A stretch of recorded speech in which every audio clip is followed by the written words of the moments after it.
प्रणाम भारत। मैं हूं रूना आशीष और आप सभी के लिए जन्माष्टमी का ये सुंदर सा अवसर आपके चेहरे पर बहुत सारी मुस्कुराहटें लाता रहे।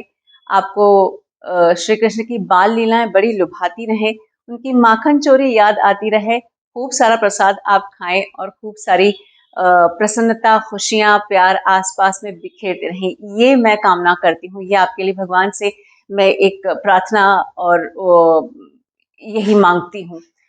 अब ऐसा है मित्रों, श्री कृष्ण की बात आती है तो उनकी बांसुरी की भी बात आती है। और जब बांसुरी की बात आती है तो पद्म अवार्ड से सम्मानित हरि प्रसाद चौरसिया जी की भी बात सामने आती है। मित्रों, हाल ही में एक दिल परेशान करता है इस म्यूजिक एल्बम के लॉन्च पर मैं मुंबई में ही गई थी।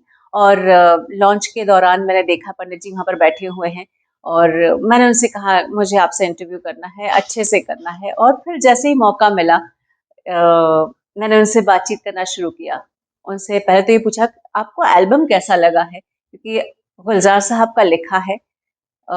भवदीप जयपुर वाले इनका म्यूजिक दिया हुआ है और सुमित टप्पू इनका गाया हुआ है और इसमें गजलें हैं लेकिन है तो संगीत। तब उन्होंने क्या कहा, आप जरा सुनिए। पंडित जी, मुझे ये बताइए, दिल परेशान करता है, इसका भी लॉन्च किया गया है, आपके क्या विचार है, कैसा लगा इसका म्यूजिक, इसके गाने? मुझे सब चीज नहीं लगे, कंपोजिशन, लिखा हुआ, गाया हुआ, सब कुछ अच्छा लगा और नया नया लगा। और सबसे बड़ी बात यह है कि मैं कभी ऐसा इतना अच्छा लॉन्च देखा नहीं, ये पहली बार देख रहा हूँ म्यूजिक के एल्बम का लॉन्च। बहुत ही सुंदर और बड़े अच्छे लोग आए हुए थे। जब अच्छे लोगों का काम होता है तो अच्छे दर्शक भी आते हैं, तो मैं उनमें से एक हूँ दर्शक। क्या आशीर्वाद देंगे इनसे जुड़े हुए? मैं तो कहता हूँ कि ऐसा चले कि दुनिया इसको पॉकेट में लेकर सुनती रहे, चाहे क्लासिकल आर्टिस्ट हो चाहे लाइट आर्टिस्ट हो, और एंजॉय करता है। और फिर अचानक से मुझे याद आया कि देखिए, श्री कृष्ण की बाल लीलाओं का समय आ गया है, जन्माष्टमी का समय आ गया है, तो क्यों ना ऐसा किया जाए कि श्री कृष्ण की प्रिय जो उनका वाद्य रहा है वो है उनकी बंसी। और बंसी से अगर किसी की याद आती है तो पंडित जी की मैं याद कर लेती हूँ। तो पंडित जी के लिए श्री कृष्ण क्या है और बांसुरी उनके लिए कितनी महत्वपूर्ण है उनके जीवन में, वो पूछ लेती हूँ। जन्माष्टमी की हो, कृष्ण की बात हो, बांसुरी की बात हो और आपकी बात ना हो, ये तो मुश्किल है। मेरी बात परसों शुरू होगी, अगर आना तो मेरे वृंदावन गुरुकुल में आइए, 24 घंटा आप बजाते हैं। तो आपके लिए कृष्ण भगवान क्या है और बांसुरी क्या है, आपकी परिभाषा? वो तो सबके ही देवता है, जो कला में है उनके जो दर्शक है वो दिग्दर्शक है, वो सब कुछ वही है।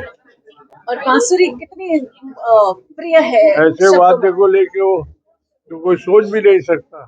एक छोटा सा बांस का टुकड़ा जिसमें तार नहीं है, चमड़ा नहीं है, फिर भी ऐसी आवाज करते हैं।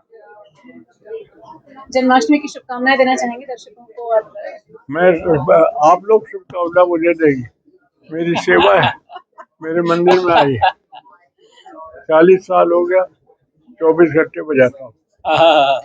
पंडित जी, लोग मिस करते हैं आपको फिल्मी म्यूजिक में। मुझे बताइए, एक तो फिल्म बनती है आपकी। देखा जाए, आपका आशीर्वाद होगा तो भी हो जाए। मैं आशीर्वाद वाली कौन हूं पंडित जी? आप ही लोग तो हमको सराहते हैं, तभी तो हमारा नाम होता है। मित्रों, मुझे ऐसा लगता है कि हर भगवान का अपना एक वाद्य यंत्र रहा होगा, मुझे नहीं पता। कम से कम श्री कृष्ण जी का तो वाद्य यंत्र जो प्रिय रहा है वो बांसुरी रही है। जाने कितने गीत लिखे गए हैं, जाने कितनी कविताएं उनके लिए लिखी गई हैं, लेकिन हाँ, जब भी हमारे भारत में बंसी, बांसुरी और वेणु इनकी बात कही जाएगी तो पंडित जी को बिल्कुल याद किया जाएगा। अब आप मुझे बताइए, आपको बांसुरी सुनने में कितनी अच्छी लगती है और क्या आप भी बांसुरी को श्री कृष्ण जी से कनेक्ट करते हैं, याद आती है इस वाद्य यंत्र की? लिखकर बताइए। प्रणाम भारत, जय हिंद।